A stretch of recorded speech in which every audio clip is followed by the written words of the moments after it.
সুপ্রিয় তৃতীয় শ্রেণীর শিক্ষার্থীবৃন্দ, আশা করি তোমরা ভালো আছো। যে যেখান থেকে আজকের এই ভিডিওটি দেখছো সবাইকে স্বাগত জানাচ্ছি। আমাদের পড়ালেখার উদ্দেশ্য হচ্ছে নিজেকে ভালো মানুষ হিসেবে গড়ে তোলা, প্রথম শর্ত। দ্বিতীয় হচ্ছে আমরা যে বিষয়টা পড়ছি সেটা শুদ্ধভাবে জানা।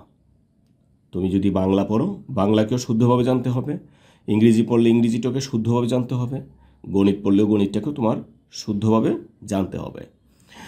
তো আমরা তোমাদের ভগ্নাংশ যে অধ্যায়টা আছে ভগ্নাংশ, সেখান থেকে আমরা বেশ কয়েকটি ভিডিও পাবলিশ করেছি এবং অনুশীলনী যেটা আছে নিজে করি সেখান থেকেও 2টা ভিডিও আমরা পাবলিশ করেছি গত পর্বে। তো সেটা যদি তুমি মিস করে থাকো, এই মুহূর্তে দেখো ঠিক ডান পাশে উপরে একটা লিঙ্ক আসছে, এখানে ক্লিক করলে দেখে নিতে পারবে। আজকে আমরা তোমাদের বিষয়টা যেটা কথা বলবো সেটা হচ্ছে তোমাদের প্রশ্ন নম্বর 3 এবং প্রশ্ন নম্বর 4 এই দুইটার সমাধান করব। তো আমরা প্রশ্ন নম্বর 3-এ কী লেখা আছে দেখো। 3-এ লেখা আছে নিচের ভগ্নাংশগুলোর জন্য 3টি করে সমতুল ভগ্নাংশ লিখি। তো সমতুল ভগ্নাংশের ধারণাটা আমি একটু দিয়ে দিচ্ছি তোমাদেরকে। সমতুল ভগ্নাংশটা হচ্ছে, মনে করো এখানে আমি একটি লাঠি নিলাম বা ফিতা নিলাম, আমি যাই নেই, আমি এটার মতো আর একটা লাঠি বা ফিতা, এটা যাই মনে করো, আমরা ফিতাই মনে করি, এটা নিলাম। এখন এখানে দেখো এটাকে আমি কয় ভাগ করলাম, এটা 2 ভাগের 1 ভাগ, এটাও 2 ভাগের 1 ভাগ। তার মানে এই অংশটা 2 ভাগের 1 ভাগ, এই অংশটা 2 ভাগের 1 ভাগ।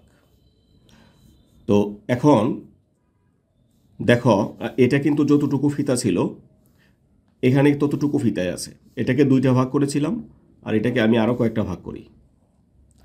এটাকে দেখো আমি কয় ভাগে ভাগ করলাম, 4 ভাগে ভাগ করলাম। তার মানে এটা হচ্ছে 4 ভাগের 1 ভাগ, এটা 4 ভাগের 1 ভাগ, এটা 4 ভাগের 1 ভাগ, এটাও 4 ভাগের 1 ভাগ। আমি তোমাদেরকে আরও স্পষ্ট করার জন্যে আমি আরেকটা ফিতা নিচ্ছি, এটাকেও আমরা আরও কয়েকটা ভাগে ভাগ করব। এটা 4 ভাগ ছিল, এখন আমরা 8 ভাগ করব। 8 ভাগ করলাম, তাহলে এটা 8 ভাগের 1 ভাগ, এটা 8 ভাগের 1 ভাগ, এটা 8 ভাগের 1 ভাগ, এটাও 8 ভাগের 1 ভাগ, এটা 8 ভাগের 1 ভাগ, এটা 8 ভাগের 1 ভাগ, এটা 8 ভাগের 1 ভাগ, এটাও 8 ভাগের 1 ভাগ। তো এখন বিষয়টা হচ্ছে আমাদের ফিতা কিন্তু এরকম ছিল, এটাও ভগ্নাংশ, এটাও ভগ্নাংশ, এটাও একটা ভগ্নাংশ। তাহলে এখন দেখো আমরা যদি এই বরাবর একটা দাগ টানি, এটুকু যদি আমি বুঝাই, এখানে দেখো এখানে 2 ভাগের 1 ভাগে যতটুকু ছিল এখানে কিন্তু 8 ভাগের কয় ভাগ, 1 2 3 4 ভাগ। তাহলে এটা কত, 8 ভাগের 4 ভাগ। আর এখানে 4 ভাগের কয় ভাগ, 1 ভাগ 2 ভাগ, 4 ভাগের 2 ভাগ, আর এখানে 2 ভাগের 1 ভাগ। তার মানে এখন যেটা দাঁড়াচ্ছে 2 ভাগের 1 ভাগ যতটুকু জায়গা নিয়েছে, 4 ভাগের 2 ভাগ ততটুকু জায়গা নিয়েছে, 8 ভাগের 4 ভাগ ততটুকু জায়গা নিয়েছে।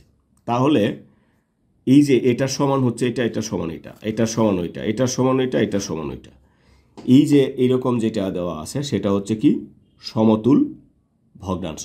এটার সমান সমান, এটা সমান এটা ভগ্নাংশ, এটা সমান এটা, এগুলো হচ্ছে 2 ভাগের 1-এর সমতুল ভগ্নাংশ। তো এখন আমি যদি আরেকটু স্পষ্ট করে তোমাদেরকে বলতে চাই যেটা কিভাবে হলো, এটা যদি বুঝতে পারো তোমরা এখানে যেগুলো আছে সবগুলো বুঝতে পারবা। তো এখন এটা সমান এটা, এখন দেখো বিষয়টা 2 ভাগের 1, আর এখানে কত আছে, এটা কত আছে, 4 ভাগের 2। এখন আমি কিন্তু চিত্রের মাধ্যমে বুঝতে পারলাম যে 2টা সমতুল, কিন্তু আমাদের এখানে কিন্তু অনেকগুলো দেওয়া আছে, অন্যরকম দেওয়া আছে। এখন এগুলো দেওয়া আছে, এগুলো থেকে আমরা বের করব। এখন বের করার এটার পরে কিন্তু আমাদের এটার কাজ সমতুল জোড় কিনা সেটাও বের করতে হবে। তো আমরা এখন এখানে আমরা যেটা ছিল এটা ছিল কত, 2 ভাগের 1, 2 ভাগের 1। এখন বিষয়টা একটু চিন্তা করো, যখন আমরা এটাকে 2 দিয়ে গুণ করলাম, 2 2, তাহলে কত হলো, এখানে 2 দুগুণে 4, 2 একে 2 হয়েছে এটা। তাহলে যখন 2 দ্বারা গুণ করব তখন একটা সমতুল ভগ্নাংশ। কিন্তু শর্ত হচ্ছে তোমাকে লব এবং হর দুইটাকেই এই সংখ্যা দ্বারা গুণ করতে হবে। শুধু লবকে গুণ করেছ, হরকে করো নাই, তাহলে কিন্তু হবে না। অথবা হরকে করেছ, লবকে করো নাই তাহলে কিন্তু হবে না, দুইটাকেই তোমাকে কি করতে হবে, দুইটাকেই গুণ করতে হবে। তো আবার দেখো এটাকে 2 দ্বারা গুণ করেছিলাম, এখন যদি আমি 4 দ্বারা গুণ করি, 4 দ্বারা যদি আমি গুণ করি তাহলে কত আসলো, 4 দুগুণে 8, 4 একে 4, এই যে 4 একে মানে 8 ভাগের 4 ভাগ। তাহলে কি আমরা বুঝতে পেরেছি?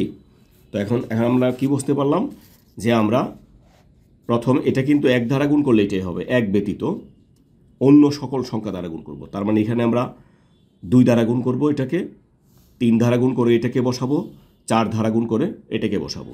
তো এখানে দেখো এটা কত আছে, 2 ভাগের 1 ভাগ। তো এখানে যদি আমরা 2 দ্বারা গুণ করি তাহলে কত হবে, উপরেরটা হবে 2 একে 2 আর নিচেরটা হবে 2 দুগুণে 4। এটাকে আমরা গুণ করব 3 দ্বারা, তাহলে 3 একে 3 আর 3 দুগুণে 6। এটাকে আমরা গুণ করব কত দ্বারা, 4 দ্বারা, 4 একে 4, 4 দ্বিগুণে 8। আশা করি আমি সমতুল ভগ্নাংশটা তোমাদেরকে বোঝাতে পেরেছি। তো এখন দেখো এখানে এটাকেও আমরা 2 দ্বারা গুণ করব, তাহলে 2 দ্বারা গুণ করলে কত হবে, 3 দুগুণে 6 আর 4 দুগুণে 8। এটার সমতুল এটা একটা। আবার এটাকে যদি আমরা 3 দ্বারা গুণ করি তাহলে কত হবে, 3 তিরিকা 9, 3 চারে 12, এটাও কিন্তু এটার সমতুল। আবার এটাকে 2 দ্বারা গুণ করলাম, 3 দ্বারা গুণ করলাম, এখন 4 দ্বারা গুণ করব, 3 চারে 12, 4 চারে 16। এখন দেখো এটা 3 ভাগের 2 ভাগ, এটাকে আমরা 2 দ্বারা গুণ করব, 3 দ্বারা 4 দ্বারা। এখন যদি তোমাকে 5টা বলে তাহলে 2 দ্বারা গুণ করবা, 3 দ্বারা, 4 দ্বারা, 5 দ্বারা, 6 দ্বারা, 5টা হয়ে যাবে। যতগুলা বলে তুমি ক্রমান্বয়ে এভাবে গুণ করে যাবা। তো এখানে দেখো এখন আরেকটা প্রশ্ন হচ্ছে, ক্রমান্বয়ে গুণ ছাড়া কি হবে না, ক্রমান্বয়ে গুণ ছাড়াও হবে, কিন্তু এটা ধারাবাহিকতা বজায় থাকে। এখানে আমরা 2 দ্বারা গুণ করব, তাহলে কত হবে, 2 দুগুণে 4 আর 3 দুগুণে 6।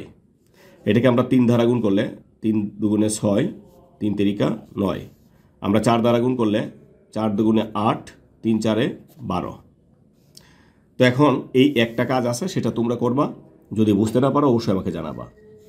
তো এখানে আরেকটা দেখো 4 নম্বর যে সমস্যাটি রয়েছে, 4 নম্বর বলছে নিচের ভগ্নাংশগুলোর জোড়াগুলোর সমতুল বা সমতুল নয় পরীক্ষা করি এবং খালি ঘরে সমতুল বা সমতুল নয় আমরা লিখি। তো এখানে বিষয়টা হচ্ছে, আমরা গত পর্বে যেটা দেখেছি, মানে আগের প্রশ্নটা যেটা দেখেছি, সেটা আমরা কি পেয়েছিলাম, যে 2 ভাগের 1 এটা পেয়েছিলাম কত, সমতুল। 2 ভাগের 1কে আমরা সমতুল পেয়েছিলাম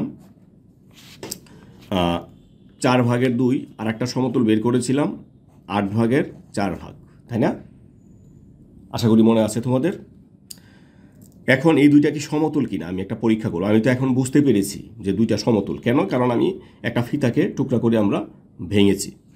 তো এখন আমরা এটাকে সমতুল কিনা আমি বুঝবো কীভাবে, দেখো এই প্রথমটার লব দ্বিতীয়টার হর, তাহলে প্রথমটার লব কত আছে 1, দ্বিতীয়টার হর কত আছে 4। আবার প্রথমটার হর দ্বিতীয়টার লব, এখানে 2 এখানে 2। এখন যেটা করবা সেটা হচ্ছে এখানে গুণ চিহ্ন হবে, এখানে গুণ চিহ্ন, তারপর সমান চিহ্ন দিবা, দিয়ে এখন গুণ করে দেখবা 4 একে 4, 2 দুগুণে 4, তার মানে গুণফল দুইটা সমান হয়ে যাচ্ছে।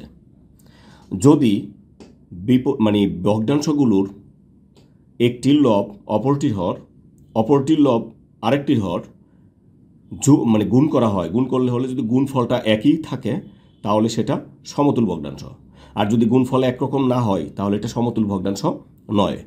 তাহলে এখানে প্রথমটা দেখো কি আছে, 5 ভাগের 2, 5 ভাগের 2 ভাগ, আর একটা হচ্ছে কত 10 ভাগের 3 ভাগ, 10 ভাগের 3 ভাগ। তো এখানে আমরা কি করব, ওই যে এরকম আমরা এই কী করব, উল্টাপাল্টা গুণ করব, এটা গুণ এটা, 2 গুণ হচ্ছে 10, 5 গুণ 3, 5 গুণ 3, 5 দুগুণে 10 দুগুণে 20, 3 পাশে 15।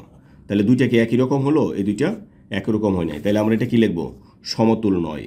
আমরা এখানে লিখব সমতুল নয়। তো আমরা এর পরেরটা দেখি, 7 ভাগের 2 ভাগ আর 21 ভাগের 6 ভাগ। তাহলে আমরা এখানে যদি দেখি 7 ভাগের 2 ভাগ আর হচ্ছে 21 ভাগের 6 ভাগ। এখন আমরা কি করব, এটা গুণ এটা, 2 গুণ 21 সমান দেব 7 গুণ 6, 7 গুণ 6। তাহলে এখানে দেখো 2 একে 2, 2 দুগুণে 4, আর এটা 6 7 42, দুইটা কি সমান হয়েছে। তার মানে এটা কি লিখবো এখানে আমরা, সমতুল। ঠিক আছে, আমরা আরেকটা যদি দেখি এখানে 8 ভাগের 3 ভাগ, 12 ভাগের 5 ভাগ, 8 ভাগের 3 ভাগ আর একটা হচ্ছে 12 ভাগের 5 ভাগ। কি করব আমরা, এটা গুণ এটা, 3 গুণ হচ্ছে 12, 8 গুণ হচ্ছে 5,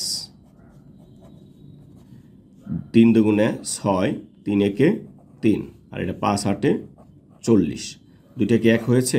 এক হয় নাই। তাহলে এটা কি লিখবো আমরা, সমতুল নয়। সমতুল নয়।